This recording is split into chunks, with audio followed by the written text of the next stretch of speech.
What's up, and good evening. Hope you're all doing well tonight. During tonight's podcast, I'm going to go into this past weekend's ACC games. Uh, the big wins of Clemson, Wake Forest being legit, and the Coastal Vision being outright terrible. But don't forget, please continue to like, comment, share, and subscribe. I'll be glad you did. You'll be glad you did. So, without further ado, let's get it.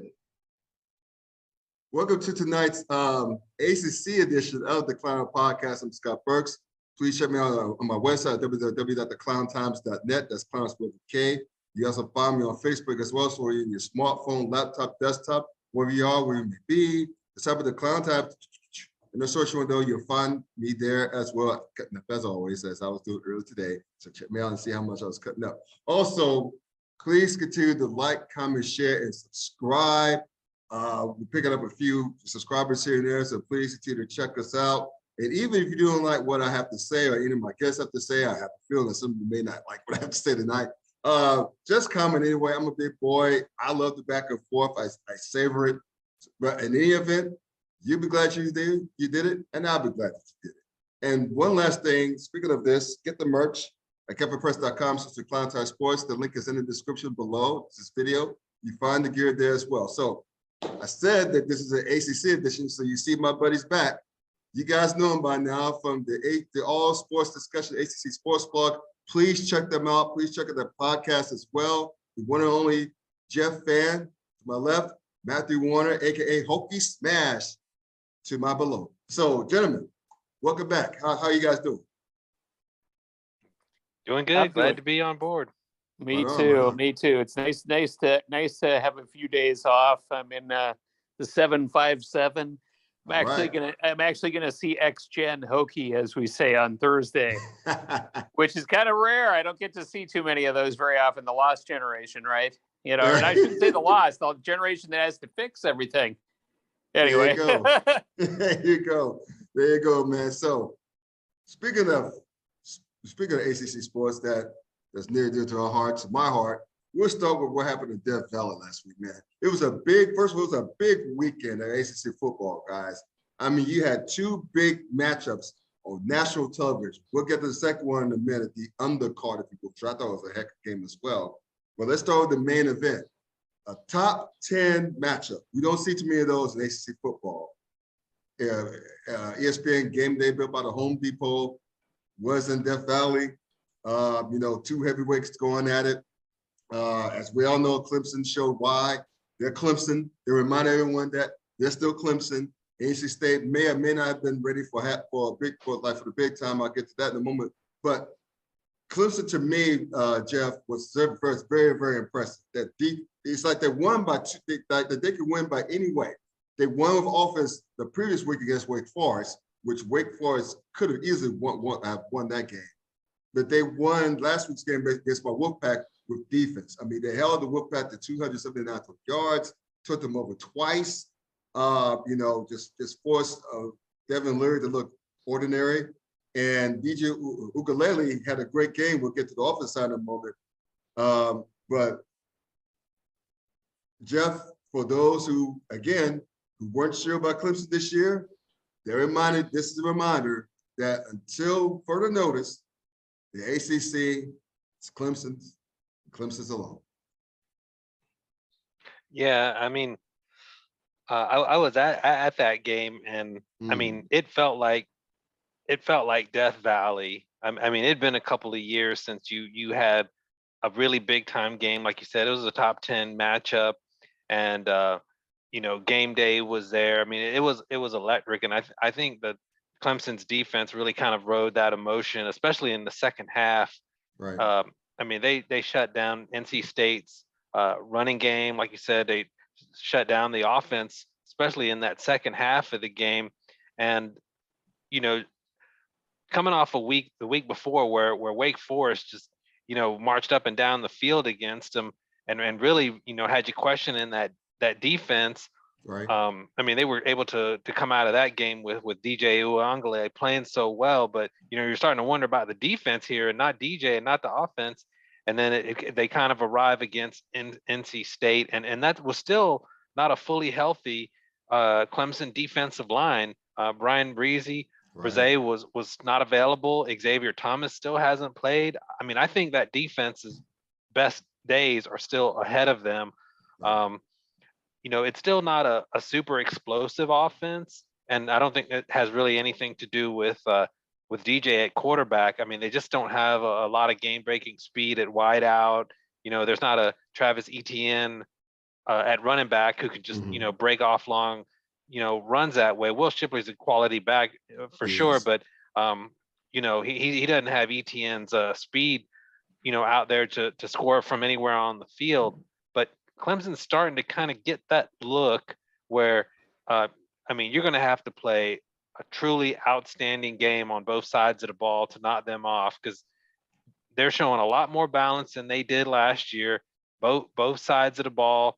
Like I said, I think the defense is starting to find itself, and it's still not fully healthy. So I think that side of the ball's best days are ahead of it, but there's still some tough tests ahead of them.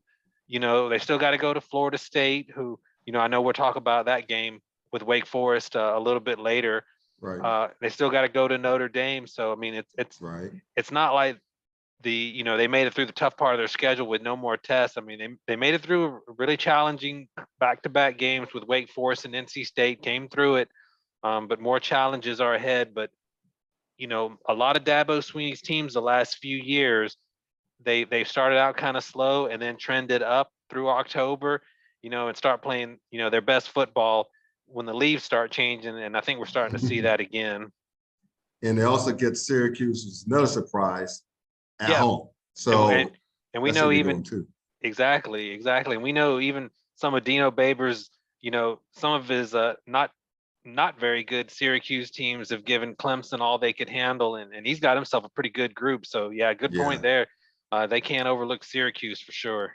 Yeah. So Matthew, to me, I mentioned earlier that I asked a question. It was kind of rhetorical, to be honest with you, Matthew, that with NC State ready for prime time. I don't know if you guys caught this. I don't know if you caught this, but at the almost with 50 some odd seconds, I think, and they left to go in the first half, they used to take up the ball back with all their timeouts. They decided to take a knee, go into the locker room. That, and I heard this on another show earlier yesterday, that someone from a former football player on Locked on ACC, somebody told their defensive lineman or the defensive staff or personnel that the opposing team, NC State, they don't think they belong in the same field with y'all. They really don't, and it's still a 3-point game. So why don't you go out there and remind them that they do not belong in the same field as y'all? And that's what Clemson did. And when we talked about it, man, the defense showed up and brutally put the clamps down on NC State. And look, it's no shame in losing to Clemson by 10 and in Death Valley. But as soon as NC State took a knee with all of the timeouts left, you can't I think they had 2 timeouts left. And you can't, those timeouts do not roll over from half to half. They let me know right there. They were just happy to be in the game, and they just put the proverbial white flag. Okay, yeah, I'm with you there, because I joined an NC State call after that game, right? Our friends from Red White Podcast, Evan over there at Red White Podcast, hosted a call with the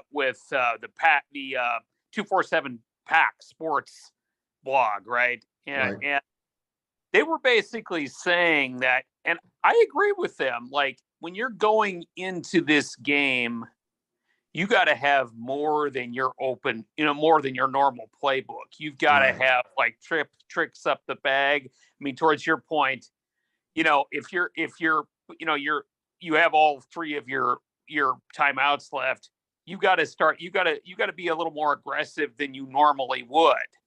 And I think a lot of those folks a lot of the Pack fans that I heard on that call were disappointed with Tim Beck's play calling. I mean, you've got a dude on that staff. I like him a lot, man. The special assistant to the head coach, Ruffin McNeil.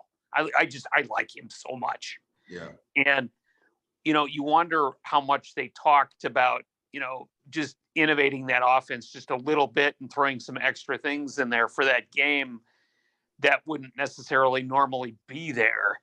And, that it was a little more vanilla, that, Tim Beck's was a little more vanilla that game than people would like.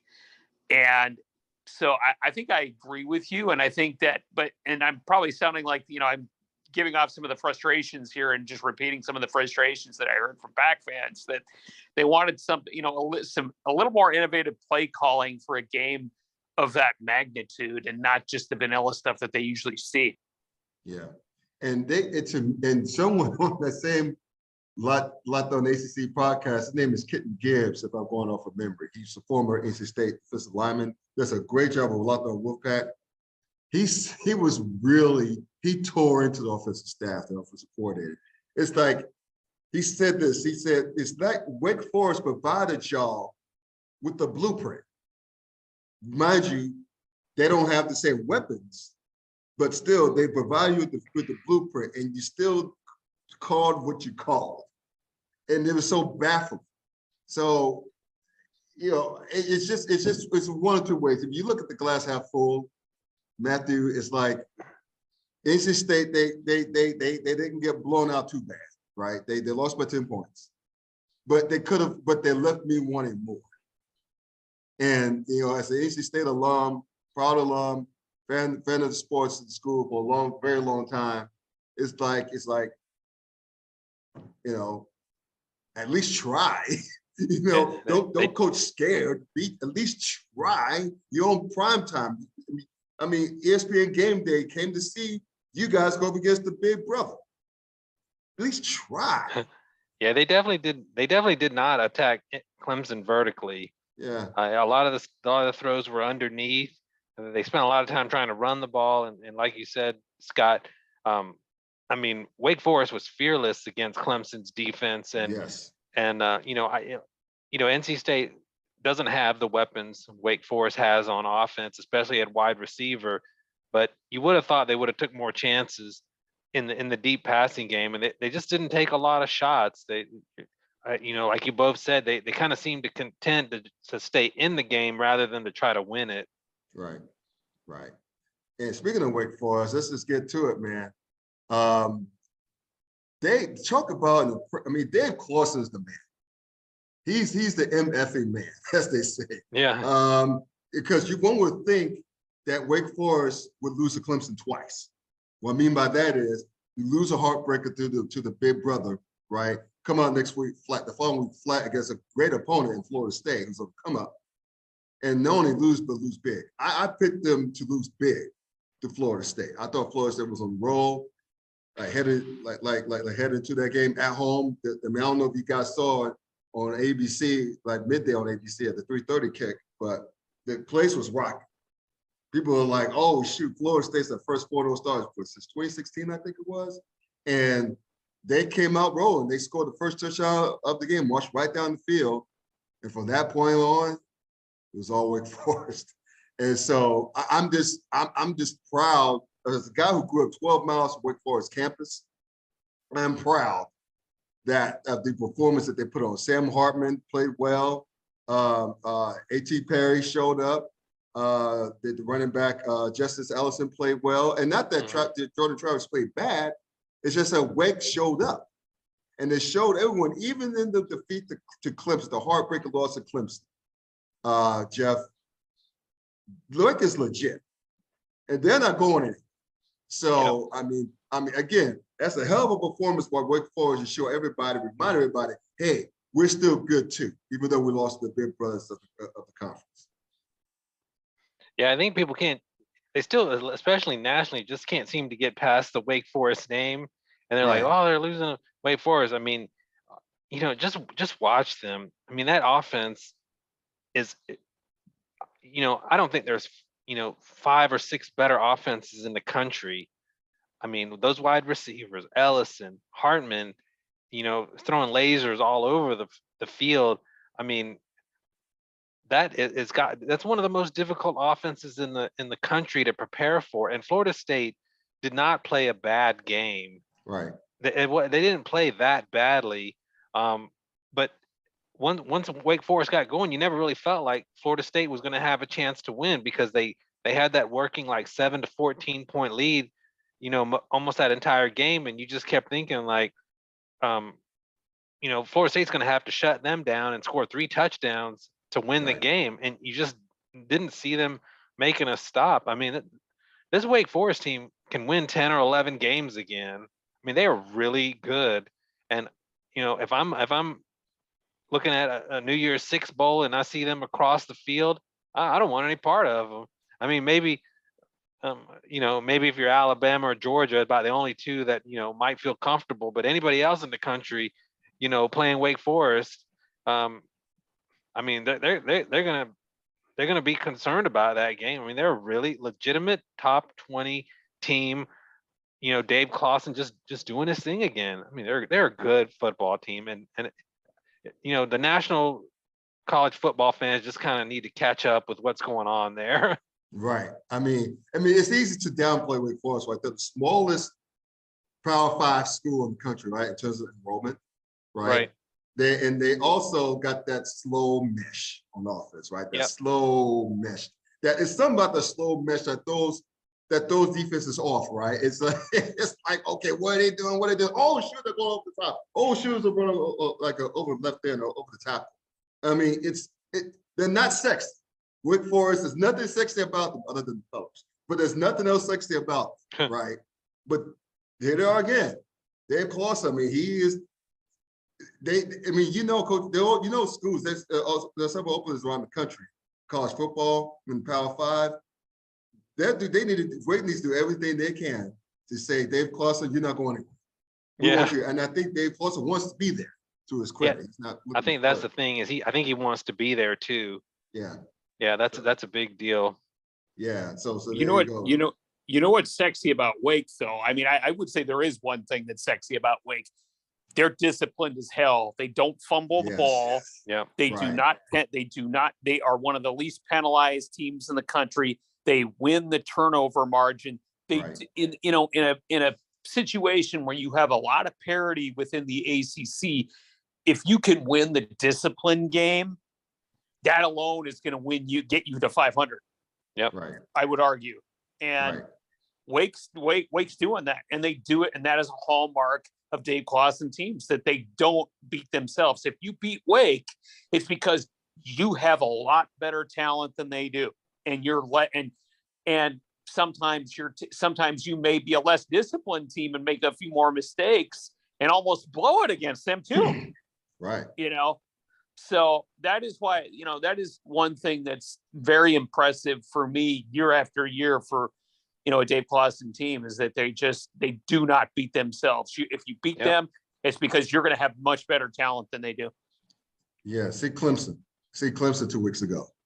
Clemson, it took all Clemson's talent to get the hell out of Winston-Salem with a win. Yeah. And they made some mistakes too. That's what I was saying. I was kind of alluding to that. They made some mistakes. Yeah. Against Wake Forest, and if they they make a few more mistakes, they lose that game. Yeah. Right.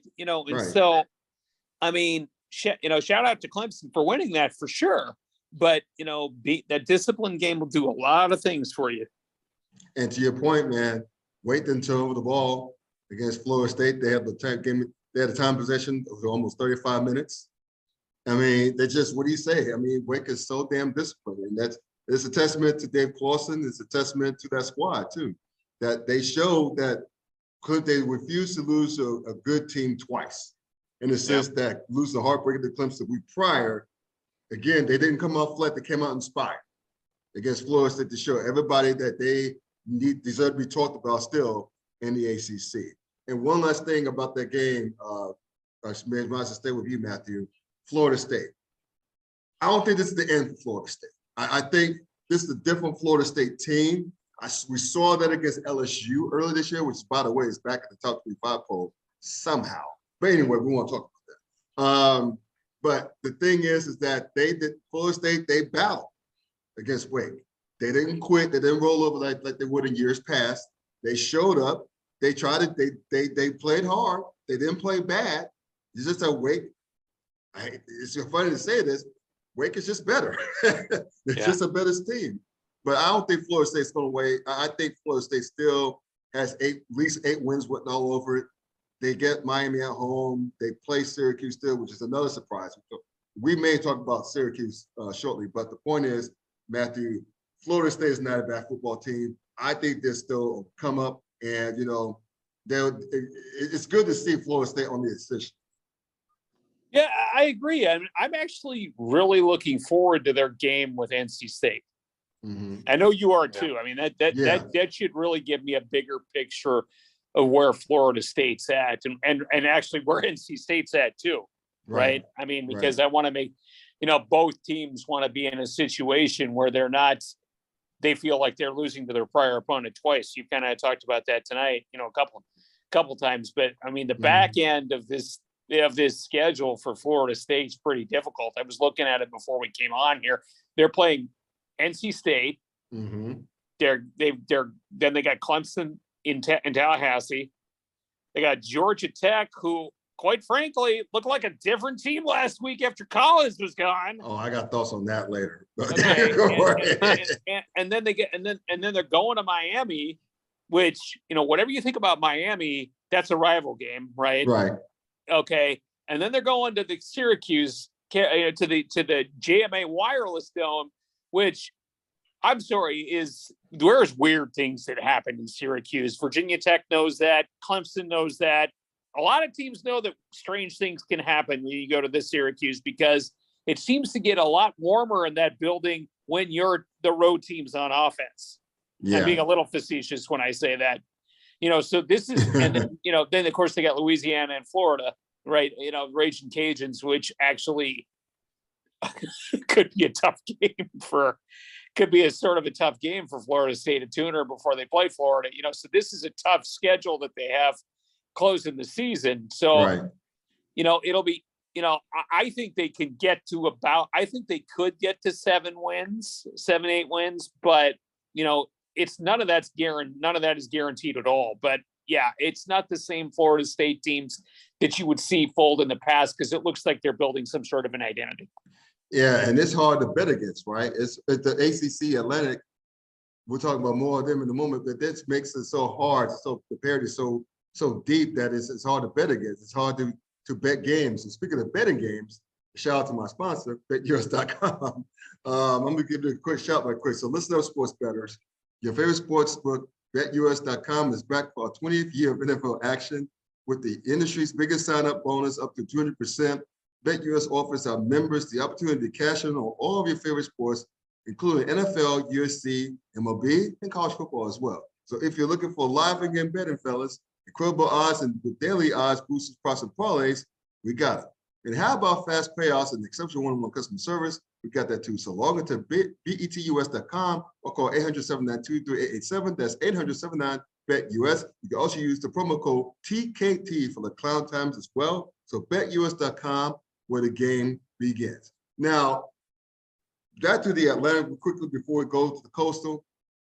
Isn't this great time?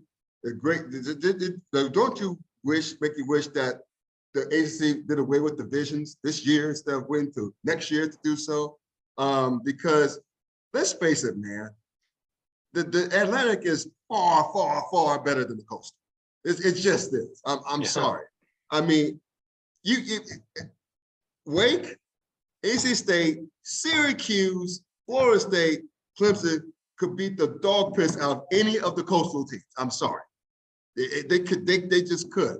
And so imagine if it's a year that they did away with divisions, you would possibly get a rematch, not only a rematch with Clemson or whoever, but it will be a better game than it would be, say, Clemson playing Pitt or Clemson playing Carolina. Clemson playing Duke. You know what I'm saying? It's just, to me, it's just so unbalanced because the Coastal's god awful. I'm sorry. I mean, for Pitt to lose to Georgia Tech, and yes, Georgia Tech came out inspired. I get all that. But this makes me wonder, is this Pitt team that only has one loss, mind you, even though it's a bad loss, but this is the same Pitt team, well, 2 losses now, that should have beaten Tennessee. This is the same Pitt team that actually played well up until this past weekend's game. So really, man, the team that beat to me is like either the it's like the basketball schools, UNC and Duke. They're the best of the bunch right now. I mean, Duke is well coached. We talked about discipline earlier with Wake Forest on their first year head coach. And Carolina, their defense played a little bit better, but it's an offense. You got to score 50 to beat them. So, Jeff, what to make of the Coastal, man? Yeah, I mean, I totally agree with you, Scott. I mean, the Coastal's going out with absolute, coastal chaos this year. I mean, it's completely crazy. I thought that, it was Pitt's to lose, Right. but I mean that performance against Georgia Tech, and I mean, as a Georgia Tech guy, I was thrilled by what happened, but looking at it from the point of view of like the ACC, Pitt just, they just weren't ready to play, and Narduzzi's got to look at it like, hey, why wasn't my team ready to play? Why was a team that just fired their coach, how did they play harder and more disciplined, than my team did, who was looking at competing for a Coastal title and now got all these question marks about them. And hats off to Brent Key for rallying that Georgia Tech team, in 4 days here to get them ready for that game. But like you said, I think you have to look. Duke, I still think Duke's probably playing above their weight class at the moment. They're playing very well coached by Mike Elko, but they're still not a really talented team. So I think they're gonna lose a couple games down the stretch. But North Carolina, their offense is probably the most consistent unit in the Coastal, and if they can play a little bit of defense, I mean, their only loss is to Notre Dame right now. I guess they're the favorite at the moment. I will find out after this weekend's game with Miami. I still think Pitt's going to be in the mix. I think they're talented, but boy, was that a no-show against Georgia Tech. Really, But we saw last year they lost to Western Michigan and recovered. They could do it again, but yeah, that was a horrendous performance by Pitt. Everything that Georgia Tech was, playing inspired and hard, was a complete opposite of Pitt in that game. Yeah. Now, I'll get to you, Jeff, about Georgia Tech in itself in a minute, because I want your thoughts on, since you're an alum and fan and all. But Matthew, yeah, I mean, if you're the Coastal Division champ, do you even show up in Charlotte? Is it worth it that you show up in Charlotte, take an ass whooping? Because that's what it looks like, man. Yeah. No, actually, I think you do show. I think you do show up, because I think that there's a lot of people like, Jeff just brought up the fact that North Carolina looks like the favorite, and I agree with him. And those folks have been waiting for a long time for something good to happen for their program. You know what I mean? One, and two, just because it is in North Carolina, that place is going to be packed. The ACC game will be packed. Sure. And so, I mean, and North Carolina wasn't really, they were remind me, guys, I think they were picked third in the Coastal. Is that correct? You might be right about that. I think they were picked third in the Coastal. And, so a lot, there have been such high expectations for North Carolina the last couple of years, which they quite frankly have not been able to meet. And it's not even close to what they've been able to meet, right? I mean, They supposedly had a quarterback who was a savior last year, and they limped to a 6-6 record. Right. And so absolutely you will see that stadium full if North Carolina is there, which today I agree with Jeff. I think it looks like they're the favorite. Yeah. And plus Drake May, he's legit. He's a freshman, right? Yes, he is. And then plus you've got, Jesus. I think he is, right, Jeff? And then you've got of course you've got Josh Downs, who's the best, I think is the best receiver in the ACC. Yeah. And so, I mean, it's, they could score some points. It's just, can they can they play defense long? Can they get defense going long enough to make a little run or whatever. So I am with Jeff there. Yeah, it's good stuff. Speaking of Jeff, let's go back to you for a minute. Talk about Georgia Tech. I mean, we get fired the coach Jeff Collins, and I almost call him this general manager, but the athletics director Todd Stansberry.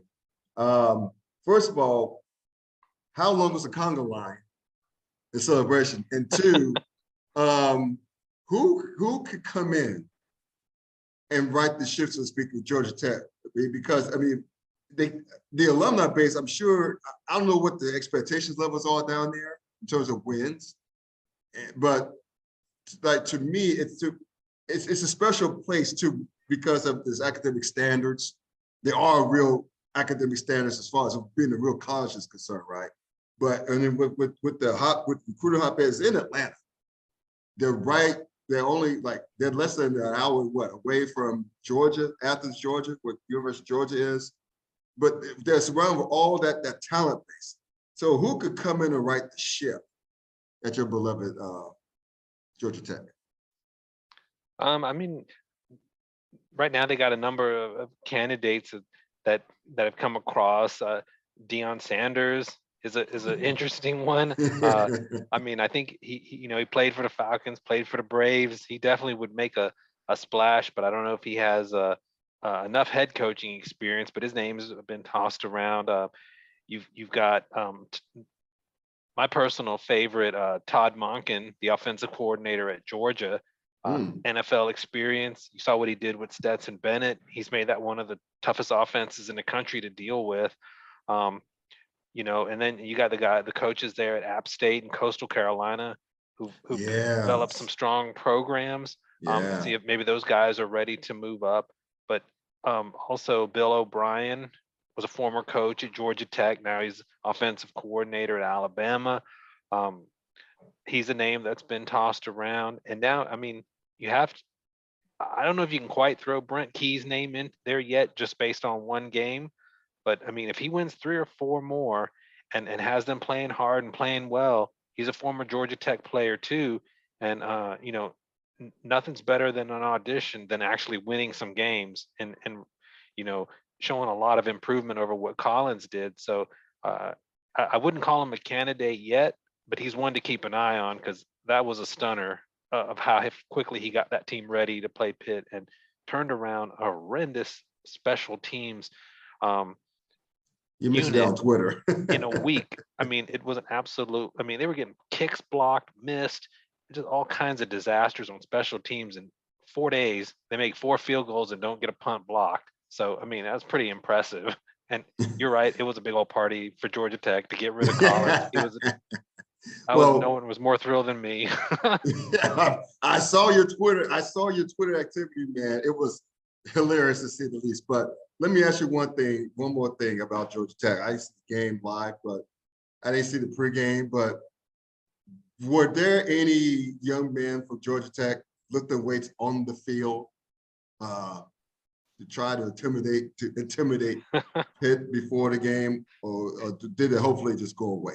No, none of those gimmicks, no money down stuff, no weightlifting, no above the line. He actually laid out a depth chart. They just got back to blue collar basics, which some of the things Collins did, in that vein, were not that bad of an idea to try to, build the culture. But, when you're winning, it looks like really smart, but when you're losing, it's just a distraction. It's a clown show, it became a clown show and a distraction, So I think that was the right thing. Just get back to basics, playing football, playing hard, trying to play tough, and we'll see if they can build on that Pitt win. But it was good for those players after all they dealt with to go out there and get a big win.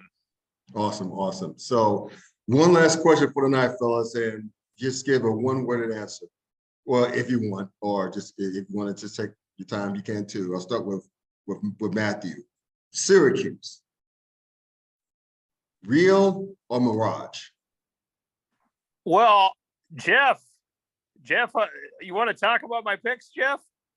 I'm going to let you talk about my picks, Jeff. I'm going to give the floor to you here, okay? Let you talk all about it. Okay? I'll start it. Matthew was the only one of our preseason picking group that had Syracuse in a bowl game. No one else. Nice. Yeah, no one else had him in a bowl game. I'll just say quickly, they're not a mirage. I think they are a good football team, but the schedule is gonna kind of bring them back down to earth. But I mean, they're a team that can still they're gonna.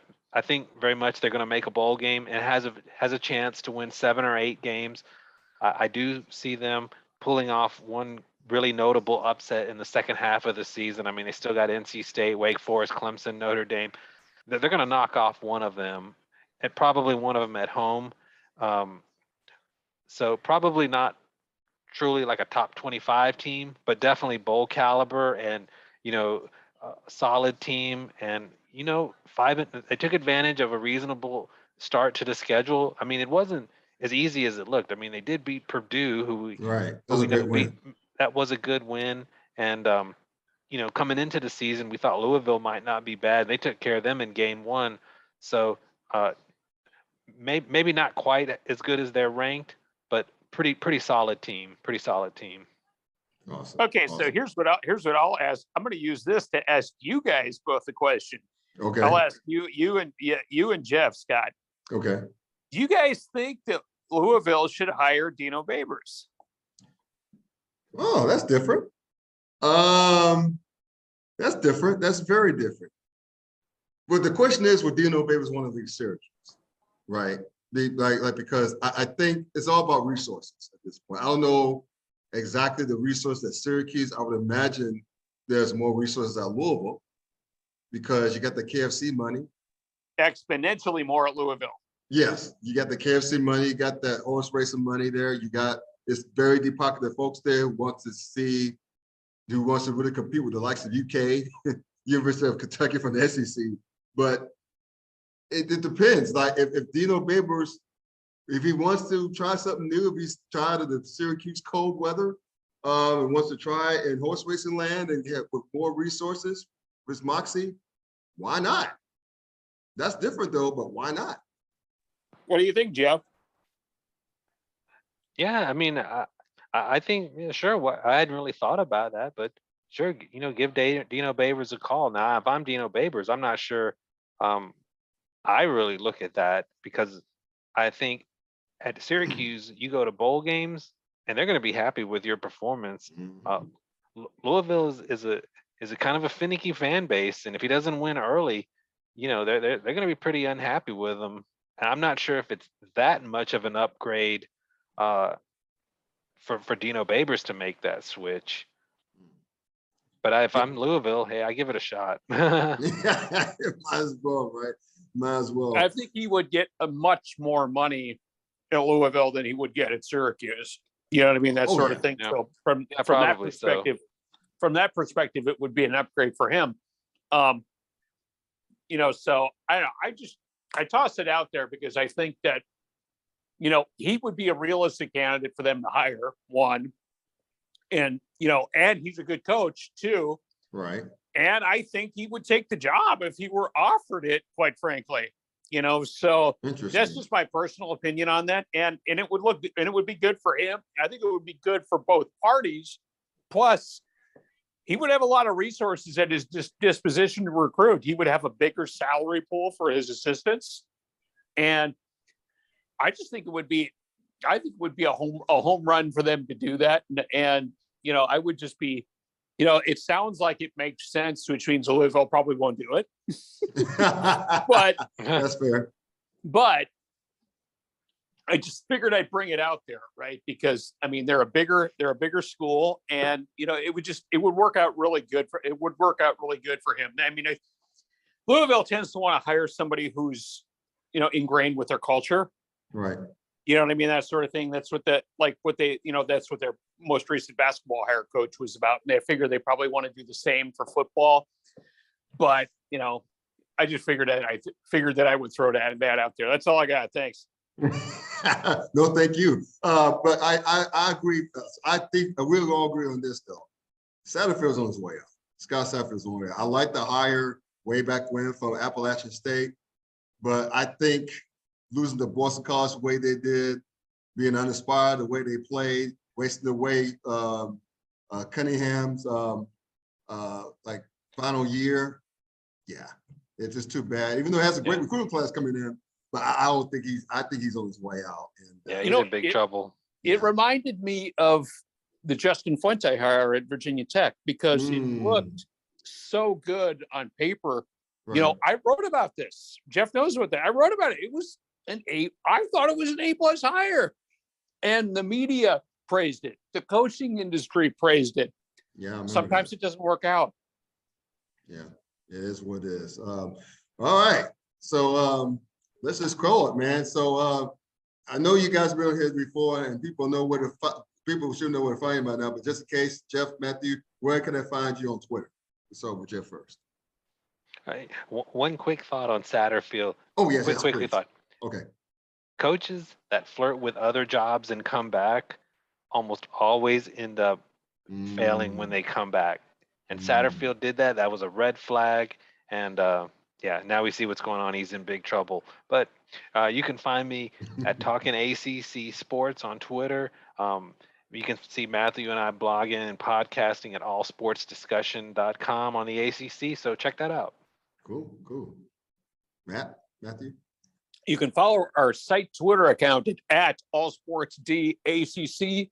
You can follow me on Twitter at HoagieSmash_ASD, and you might see a lot of tweets on there also about beef jerky and Mountain Dew Zero. Thank you. On that note, thank y'all again for coming on to this podcast, and thank you all for tuning in. So please continue to check me out on www.theclowntimes.net. That's Klown spelled with K. Also, you can find some merch at kevinpress.com, search for Klown Times Sports, and that link will be in the description below this video. And also, please do like, comment, share, and subscribe. You'd be glad you did, and I'll be glad you did. Thank y'all. Take care. Enjoy this weekend's slate of ACC games. Peace out.